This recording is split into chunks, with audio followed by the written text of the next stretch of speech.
ผ่านมองจัดอีกแล้วทุกคนเลยนี่สองอ่ะหนึ่งสอ สอง นางมันนี่คักดีทุกคนเป็นปานผู้ดีกินยำปุดๆเลยทุกคนใส่เบรกเลยทั้งนั้นมาทุกคนกินหนังกรอบน้ำกันมื้อนี้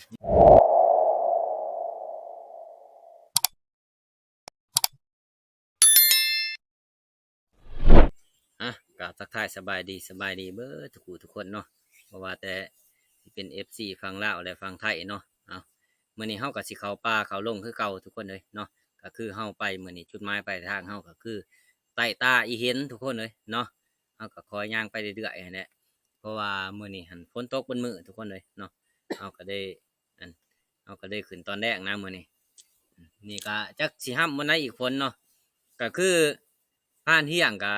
เพิ่นก็ไปก่อนเนี่ยก็ผ่านมองทุกคนเลยกัน3คนมื้อนี้ก็คือในผ่านเองเนาะแล้วก็ผ่านตอบเนี่ยก็แม่ทับกุ้งนะไปนำกันมื้อนี้ไปดุนกันเนาะว่าในค่ำคืนนี้ว่าสิมานอีหยังแหน่เนาะก็คือเฮาเข้าป่างวดนี่ทุกคนเลยช่วงนี้นะช่วงเกี่ยวข้าวหน้าปีเนาะว่าซะเฮาก็บ่ได้ไปพร้อมหน้าพร้อมตากันเนาะเพราะว่าภาระเฮาก็บ่ตรงกันทุกคนเลยเนาะก็คือผ่านหม้องเพิ่นก็เกี่ยวเขาแล้วเลยทุกคนก็ยังบ่หลายเนาะเขายังบ่ทันสุกของเพิ่นก็ยังอยู่2หล่องเนาะส่วนในผ่านเองก็ยังบ่ทันได้เกี่ยวเลยเด้ทุกคนเนาะเกี่ยวแต่เขารอประมาณ5-6หล่องนี่แหละทุกคนติไปได้อยู่9สอบเนาะยังเขากลางว่าสิ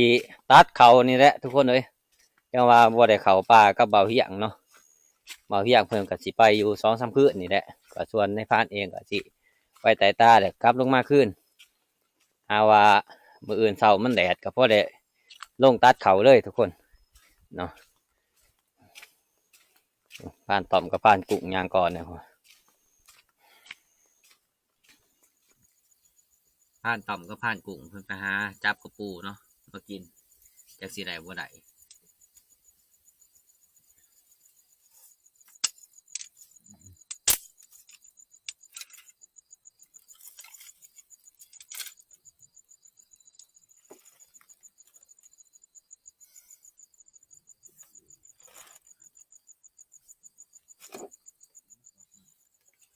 เอานะครับเร่งเขายิ้วเขาจีน้ำจุกเลยนี่โคทองแห้งนะไว้เด้อยำก็ไปกระหมอดเลยไปกระหมอดโอ้เพื่อนดูได้นี่เด้ตัวใส่ไม้กันตัวใส่ไม้หันจุกได้แล้วนะเอาสิแซ่บบ่กรอบกันยังกุดๆกันก็กินอยู่เป็นคนไทยนั่นนุ่งกันนุ่งส่งมีเอาไปได้มาโน้ส่งมันได้นี่เมียตับกุ้งเฮาส่งตัวนี้ได้มันมักอันนั้นเบอร์ถูกกับรักเจ้า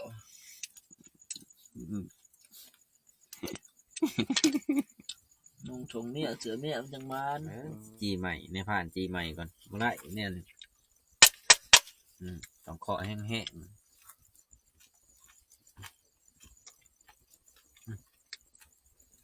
ต้องคอยค้างมันในเกียดแถมจบงามๆเลยดูเลยมีอาจจะสิงะ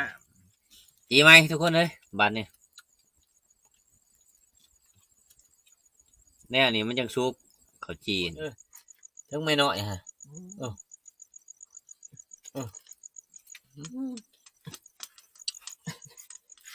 เราทุ่งระเบิดได้ยุ่งใส่ท้องเท่าไหร่ยุ่งจะเอากระสอบข้าวเนาะเอามานะน้องขาเขียดชุกกระดะเขาไปจับคนไฟคนเลยไม่ต้องหมุนขาเขียดผ่านกุ้งเลยมากเขียดแต่ตัวเดียวถ้าไปเนี่ยหันว่าเขาขามนะฮังเนี่ยถ้าไปลงทาสั้นเนาะขามเนาะ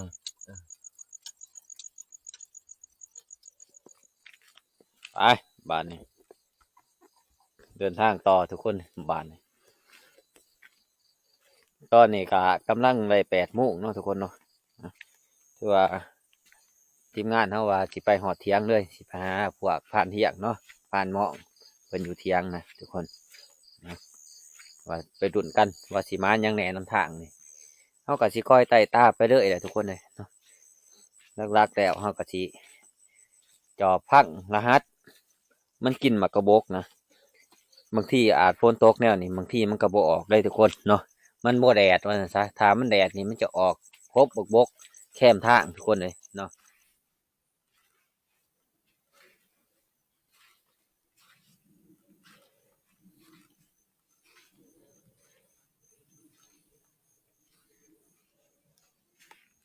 เองหมูได้ดูดนี่เนาะนี่ห้อยหมู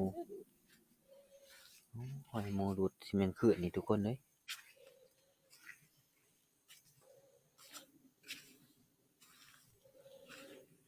เอาตอนนี้เฮาก็มาหอดเที่ยงหน้าหน่อยเฮาแล้วทุกคนเลยตอนนี้ก็เวลาตีหนึ่งเลยเนาะมันมาหอดแต่เฮามาหอดนี่ก็ทีมงานเฮาก็มานได้ทุกคนเนาะมานหมูเน่าทุกคน มูเนานี่ แม้ว่าเขาเจ้าทับไว้นะทุกคนเนาะไผเพาะ ฟันปลา ผ่านป่าเพิ่นไปเพาะทุกคนเลยก็คือเพิ่นก็ไหลมาเครื่องหนึง 40 โลโอ้โห ใหญ่เนาะ คน ไฟเดยิงเนาะ ไล่เลี่ยกันนะกับฟันมองนี่ เออ นี่ได้แต่นังมันนี่แหละ นางก็จนเน่า กับตัวนี้ โอ้ เอ้ย ตัวนี้เฮ็ดปลาแดกว่าตัวนี้ ดึงเห็ดปลาแดกมันนี่ ใส่เกลือลายอยู่บ่ ใส่ลายทงหนึ่งโถ โอเคตัวว่าเฮาเฮ็ดแบบนี้ไปแกงใส่หน่อไม้ก็แซ่บเลยนี่ และเอาไว้เฮ็ดสิแกงหน่อไม้โดยเฉพาะเลย อันนั้นจังว่าแต่ว่าเฮาไปปิ้งกินปิ้งหยังก็บ่แซ่บอีกมันกินมันเนาะเจ้าบ่ทันพอหยังบ่เลย บ่ทันพ่อนะพยายามกับดักก็บ่ถูกมันเหยียบกับดักปีนจังซี่เหยียบกับดักข่อยโอ้ แหวหุ่นเส้นบ่ เออ ใช่แหละผ่านหมอง พันมองไปแล้วพันมอง ไปก็พันเดือนแต่แต่ว่าครับ เสียงกระบังไผซั่นน้องเว้น ไปไตตาจังแลจะไปทำ ข่อยอยู่ขามละหังไม้นั่นได้ยินเสียงทางนี้ทางดอนกี่แหง บ่มีนะ บ่มี เว้ วะ นบ่ ประมาณ เว้นบ่มี ประมาณ4 ทุ่มนี่แหละ 4 ทุ่มฮะ อืม โอ้พันมอง เอา เจ้าก็ได้ยินแม่นบ่ บ่ นี่ก็เกือบคือกันนี่ อ่ะบัดนี้เฮาก็สิหากินข้าวกินน้ำก่อนทุกคนเลย มานี่แหละคนมานี่แหละ เพิ่นแบบ มานี่แล้วลูกพี่ม่องจัดให้อีกแล้วทุกคนเอ้ยบัดนี้ขออ่อนขอย่อมเพิ่นเนี่ยบัดนี้บ่หันก้าวกายเพิ่นเนี่ยเก่งหลายเพิ่นเก่งหลาย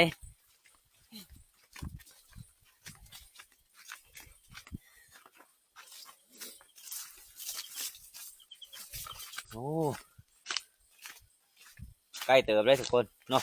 เหมือนเก่าเพิ่นยิ่งสุดก่อนเพิ่นแหละ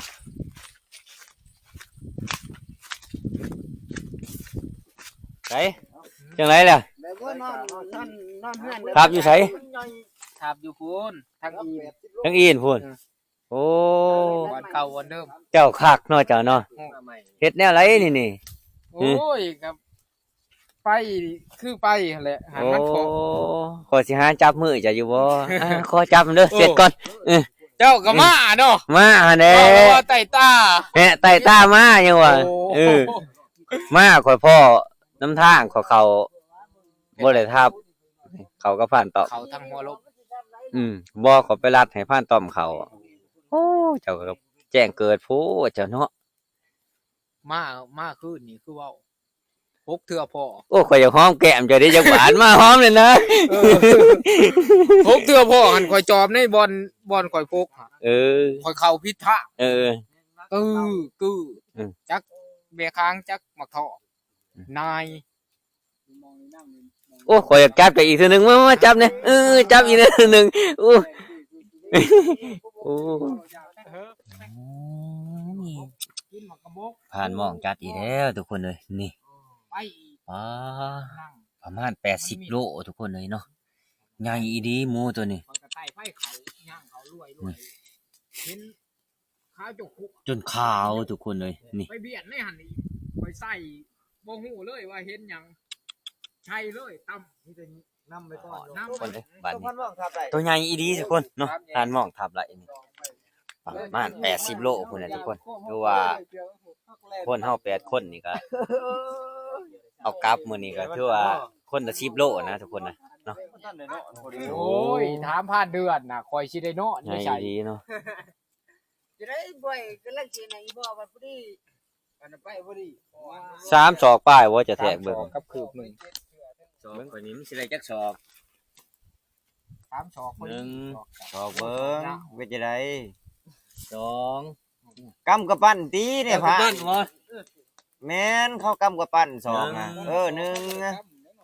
2 พอดี3จูปากศอกกัน 3อันนี้เห็นบ่ กับคืบหนึ่ง คืบหนึ่งคืบน้อย 3 2กับคืบ1แม่นบ่ ๆ3 ศอกกับคืบหนึ่ง ปาด มาเลือกจะเอดีมานะให้จับห้ามไปจับมา ติเบิ่งคักๆแน่อันโสมหน้าเพิ่น คลิปหายย้อนความชะล่าใจของนายพรานเอง มาแก่มือใหม่ก็จัดตัวใหญ่โลดพี่ลึก แก่นักแก่เต็มเนาะ สมอกสมใจ FC รอถาเบิ่งอีหลีเลย โอ้ยคอยไกลอันนั้นคือว่าเอาเลย บาดนี้อาจจะได้เป็นพันใหญ่บาดนี้ เอ้าคักแหละบาดนี้ ข้านมันจนหักทุกคนได้ไหมหามเนาะจนหักนี่โอ้ตีนมันใหญ่เลย80 โลได้80 โลนี่ ว่าแควชำนี้แล้วข่อยถาม 7-80 หมูนี่ตีนดังนี่สิน้อยกว่าตีนหนาเลยทุกคนเลยเนาะนี่ตีนหนาบักใหญ่เลยนี่ใหญ่เลยตีนหนา ในพันเดือนหันทานี้คอยบอกเพิ่น หนามาคือเก่าอีกเด้อในผ่านเด้อเดี๋ยวหนามาคือเก่าอีก โอ้ย ให้เจ้ามาก่อนขอสิมาน้ำดัง มันจังมาน มาหาบเฮ็ดจังไดเนาะมาสุดก่อนเจ้าก็ฟาดเขาว่า มันดมค่าบอลเจ้าก็ไล่หัว3หุ่นมาสุดก่อนตัวผ่านปลาไล่อันก็สิแม่นของเจ้าเนาะ ข่อยว่าคงเห็นบ่ข่อยว่าโอ้ดิถามพันเฮียงห่างกันบ่พอสอ ขอยยันลูกหนึงมันไปทะลุท้องมันหั่นเนาะ เออ แต่ว่ามัน แต่บัดนี้มันแตกบึ้น โอ้ย้อนผ่านหมองเลย ข่อยว่าถือขาเก๊กๆแต่มันถือกดตัวช้าง เมื่อสุดก่อนหั่นขอยกินขอยจะบ่กิน เฮ็ดได้ โพนมันแตกใส่หั่นลาบก็บ่แซ่บเฮ็ดสมก็บ่แซ่บโอ้ย มันคิวบ่ มันมินโพนมันนี่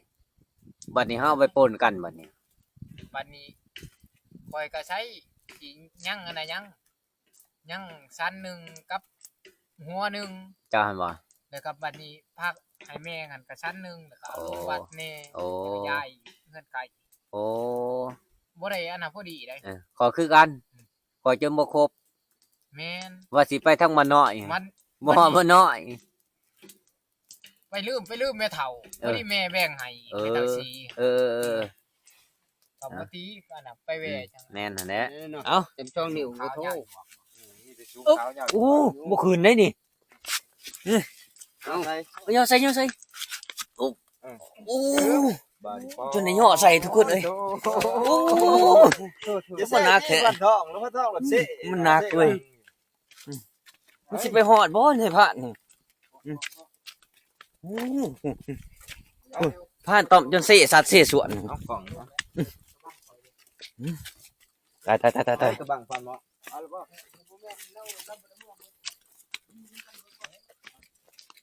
ทางเด้อ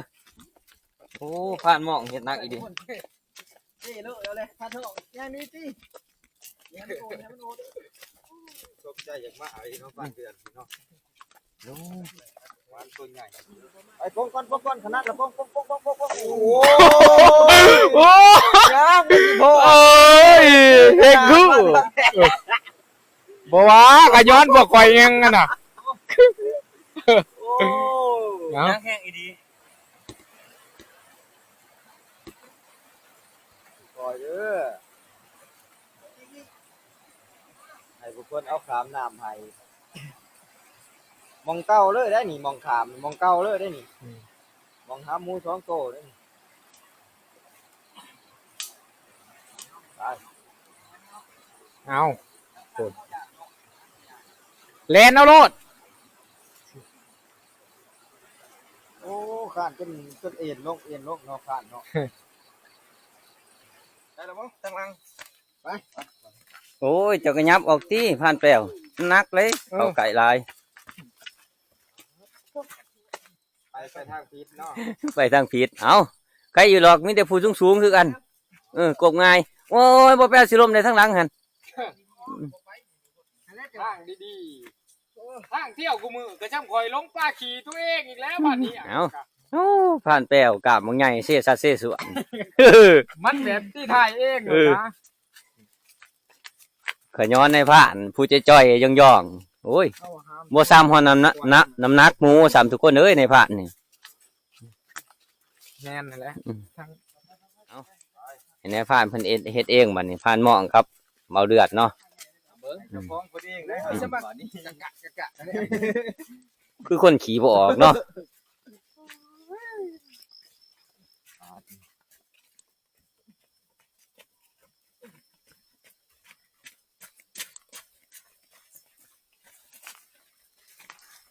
พูดเอ็นคาเพิ่นโอ้จนพึกเลย แก้ว โอ้ย แม่น โล แล้ กเรียนโลกอยู่ คอยแห้งเก็บท้องเลยลงมาขึ้นมา นี่ยังไข่มันยางง่ายในแถวชงไล่กันว่ากันบ่ได้เอาขึ้นว่าคอยตุ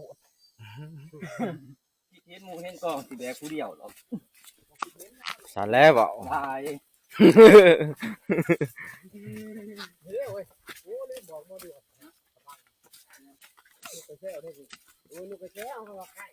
โอ้ยก็มันตื่นตัวเองแค่มาตามบอดอ่ะมันดูยุ่งยากอย่างนี้มันย่างก็มอนอยู่กันนุกบัวหอก็โตแล้วก็เล่นเขาทั้งนี้ ปงเป็นจะได้เมื่อยบ่เมื่อยเป็นอยู่บ่ เมื่อเห็นอีนี่ เห็นคือแล้ว โอ้หนัก ขาสีปังง่างดูเพิ่นเฮ็ด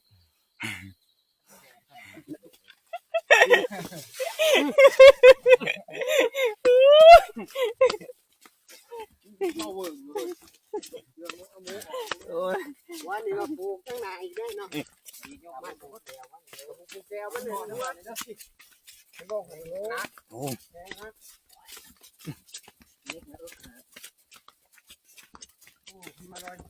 งังอันนั้นนี่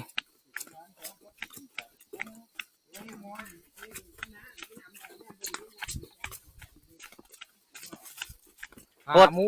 ก็ตัดเรียบร้อยเลยทีมงานเฮา ไล่แล้วนี่เพื่อคั่วเพื่อยั้งแล้วนี่พอดี6โมงกว่าจะเข้า7โมงก็พอดี เพื่อแล้วก็หม เอา ด เลย โอ้คือใช้แม่ทับเฮาดินึ่งข้าวโอ้ไปหาต้มน้ำกินก่อนซั่น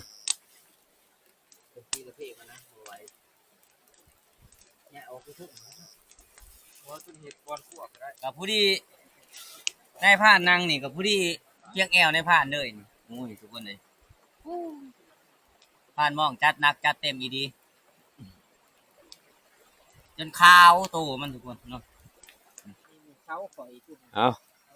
กะกินกับพอกาแฟเรียบร้อยแล้วทุกคนเลยมีแต่สิเอาขึ้นเอาเขาไฟอีกเนาะที่หนึ่งเนาะ คนเลยตัวบักใหญ่มัน ไม่ดิ งานเฮามาทำการมื้อนี้ก็7คน8คน7คนเนาะ8บ่8ดีแจ้งสว่างพอดีเลย อันนี้คือสีมือผ่านม่องเด้อ เอาเขาวะเอาเขาวะตัวนี้ฮะเอาเขาวะโอ้จอมโหดคอยยังให้น้ำจอมโหดอยู่เดียวนี่มึงเอาแบบจอมชนบ่ แจ้งเกิดเป็นรอบสอง ผักเนาะ อุ้ย บางหันบ่ได้แจ้งเกิด งวดที่ได้เอา2ตัวมีแต่ข่อยไล่ขูด บ่ งวดนี้ข่อยสิขูดเบิ่ง เอาคนเบิ่ง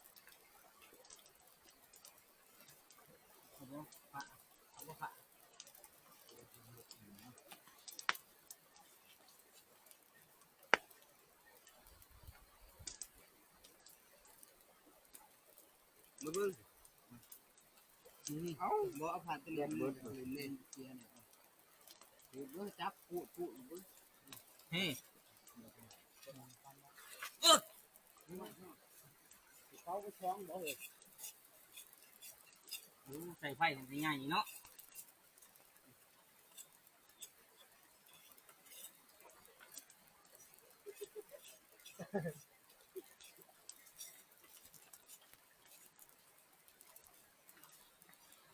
พริกเอาวันนี้ใส่เด้อ ทำจีบบ่ได้ เด้อมาโคตรซะมันแจ้งนะจนหยาดเอานอนไปโคมันก็ได้โคตรฟังโคมันก็ได้ได้โคมันลบ สมุนไพรน้ำเนี้ยมันจังกันแน่จังหน่อยเด้งเลยนี่ว่าสิมันไผ่บ่ปันใหญ่จัดให้ตัวมันเชน โอ้ฝนก็สิตกกับช่วง คนน่ะคอยเด้อ แบบบ่จ้าๆเลยมาสิคนเนาะนี่กระปูลืมกินนังกรอบทุกคนตอนนี้เอาเสียทุกทีมันเอาเป็น แบบคือในรังเราวันอย่างไร ไงอีดีหมูตัวนี้เอาแล้วแต่ว่า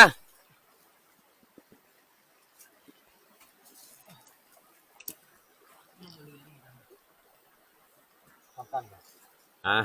กำลังสิเรียบร้อยทุกคนเลยเนาะก็คือว่าสิเข้าสู่นั่งกรอบเฮาแล้ว แต่ว่าเรื่องซ้ำ ช่วงนี้ก็แจ้งแห้งเลยทุกคนเวลาก็5 โมงปลาย6 โมงนะทุกคนเลย6 โมงแล้วตอนนี้เนาะ นี่ก็3 วันนี้พวกบ้านเนี้ยหันมันเปมันเงาเงาที่แดงมันต้อง น้องแต่ไม่เป็นแนวนั้นได้น้องแต่ วันนี้มันบ่ฮดอีก แม่นวัดแล้วมันได้หลายนี่หัน เอารอบเนาะ รอบหน้าร อบหน้าเนาะ เสียนะรอบหน้ายัง2 มื้อ เอาบักทอกได้บัดนี้ บ่ข่อยสิเอา30 โล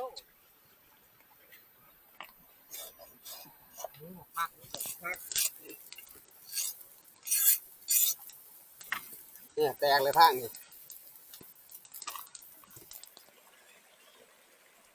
เงินด้วย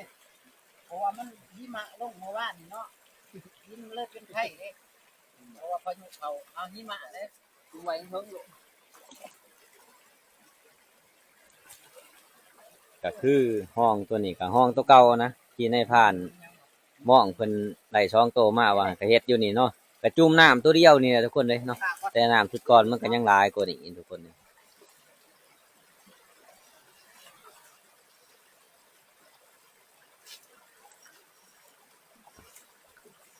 ไปเอาไก่ๆพันห้อง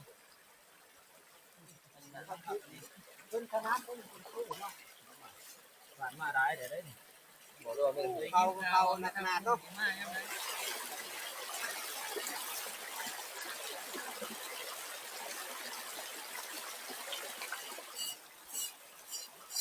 โอ้จะได้ว่าช่องขนาดว่าไหมครับคุณผู้ชมโอ้เขา ไปป่าเรือคอยดีร้อยโลดคอยดี รถมันนี่เด้อเดือดกระพุ้ดูมีแต่หน้า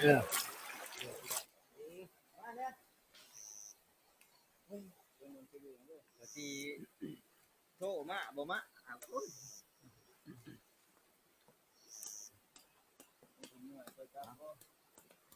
เกี่ยวพันปุ่มเพิ่นก้อย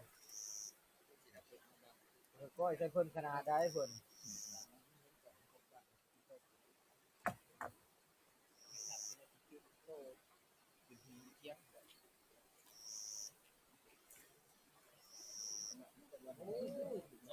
นั่นนี่มันสยามมัน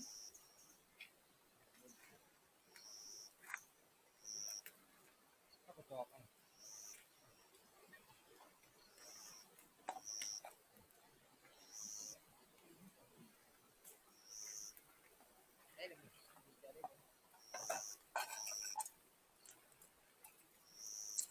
เป็นใหญ่ด้วยครับ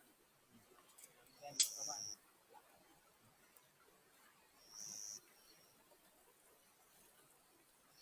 ยังไปมั่งในนั้นนะครับ โอ้เสียวเลย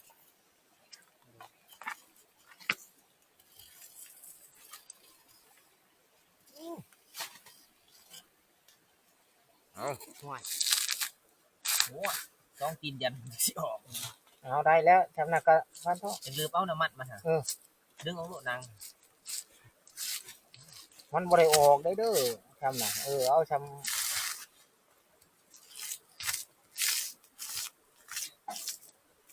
โอ้ยหนัง ยกขึ้นเบิ่งโอ้โหขาอะไร มันหลายเนาะ นี่80 เซนเนาะ นี่แล้วก็เอาใช้การนี่ก็ได้ ขายบ่ หมอชี้ฟันกับชี้ท้ายนะถามว่าถือกันอันนี้ใจ จ่ายสดบ่อีดีบ่นี่ ยี่ตัวยัง จ่ายหัว20,000ทงมาทางเลย แรงมากเลยแหละ บ่เดียวนี้ บ่นะไปเอามากก็ได้ ได้สิ โอ้สีนสมมันนะทุกคนคักและสีนตัวนี้เนาะก็คือว่าสีนสมมันก็คือว่าสีนฟ้าขางมันเนี่ยทุกคนเลยเนาะเขาเอิ่นว่าสีนสมเอากินเนี่ยมันสีสมๆเด้สีนฟ้าขางมันครับ เด้อเด้อ นี่ก็นั่งทุกคน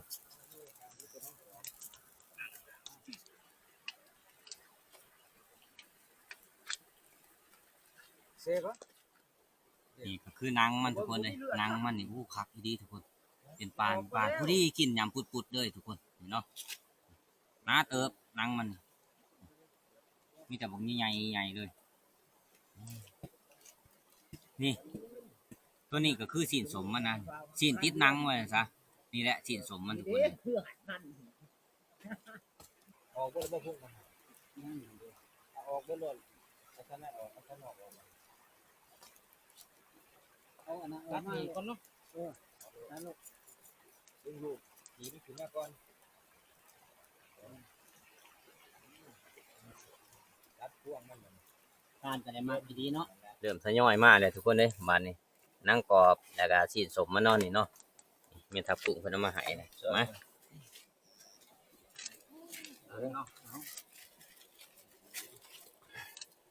เครื่องนุ่มนี่เนาะ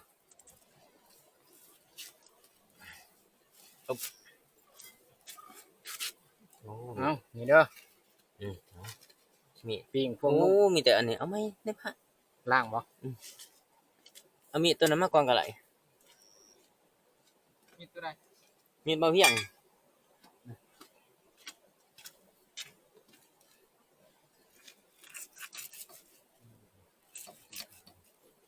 โอ้ผักอีดีเนาะสีติดมัน ขอเบิ่งแน่จักบาทขอลองเบิ่งก่อนเด้อ ใช้แหละแจว ฮะ ดีบ่ตรงมันบ่ได้แล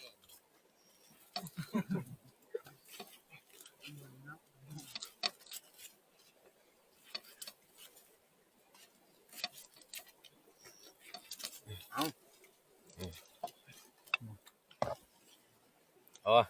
ขอซีนจักบาทก่อนบาทนี้ซีนด้วยเดี๋ยวนี่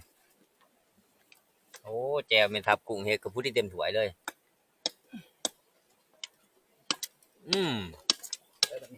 ครับปุ๊ดๆเลย คักบ่ มีก่อนเนาะ มาเด้อมาเด้อ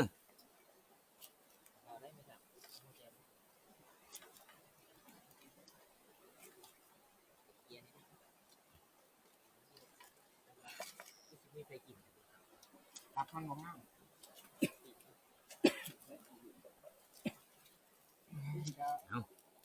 ที่รอบางยาเนี่ยห่วย ตุยโพด เรือน้ำเปล่าไม่แป้ว บ่เห็นนะอยู่เถียงแล้วไปยิงเอาอีกบ่จักตัวหนึงโคตรดอกกันสิไปยิงเอาอีก มาโดนนะ โอ้ยใส่เบรกเลยทาง บ่ นั้น ได้ตีเลย ต้องมาคัดที่หลายเนาะโอ้ตัวมาดู พ่วงนุ่มบ่นี่เฮ้ยพ่วงนุ่มเบิ่ง นี่พัน วางก่อน ไปเลยสั้นหนึ่งเลย ข้างใน ที่นังกรอบฮอดนังกรอบเลยได้ทุกคนเนี่ย เอาไหน ที่ จะ ว่าเฮารอคอย นี่ กันเมทับนั่งหมู่โดด เอาเดี๋ยววะ เอาแล้วว่านี่ นั่งลงเฮ้ยนั่งลงห้าสิบปอนด์นี่ ยังเต็มปาก เอาเบิ้งก่อนไม่ทับเบิ้งเพิ่นว่าซอยจุจมเบัดคือ อ๋อตอนสิปอดฮะ ว่าแต่ Ừ. หมูครบบ่ครบบ่ได้แป๊ก น้ำอ้อยเนาะเนาะ แก่ข้าวกินดูเด้อ แป๊ ผ ก มบ่ บ่ กิน ได้ เลย เฮ้ย เจ้าหน้าที่ยางเมื่อบ่ฮอดบ้าน มันไม่เฮ็ดหนาเนี่ยนะ ป้อนพันกุ้งเลยตีป้อนพันกุ้งแน่ เอาใส่ตับอีกก่อนโอ้ยปุ๊บ เอาหนังกรอบห่อตับมาป้อนพันกุ้งเลยตีแก่ข้าวเว้ยบ่เป็นใส่แล้วของยานี่ อ่ะ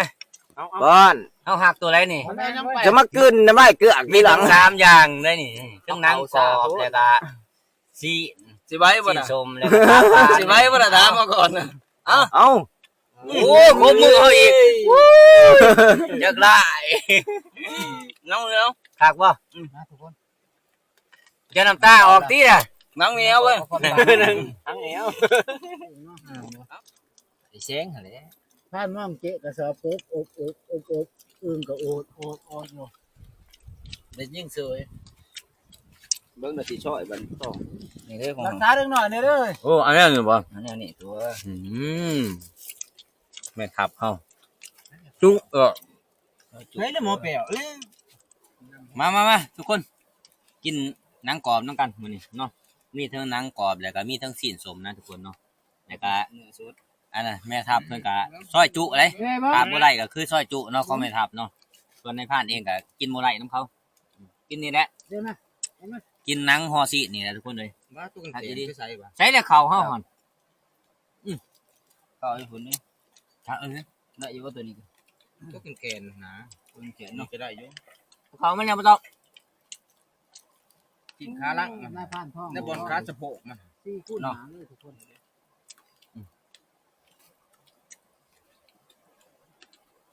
นี่สิ ต้องเป็นสิจุได้บาดนี่นะคือพวกมันเข้าอยู่ว่ะ ขากได้รับกินดี เบิดเท่านั้น เด้อ นะอ่ะ ทาขี้ดีทุกคน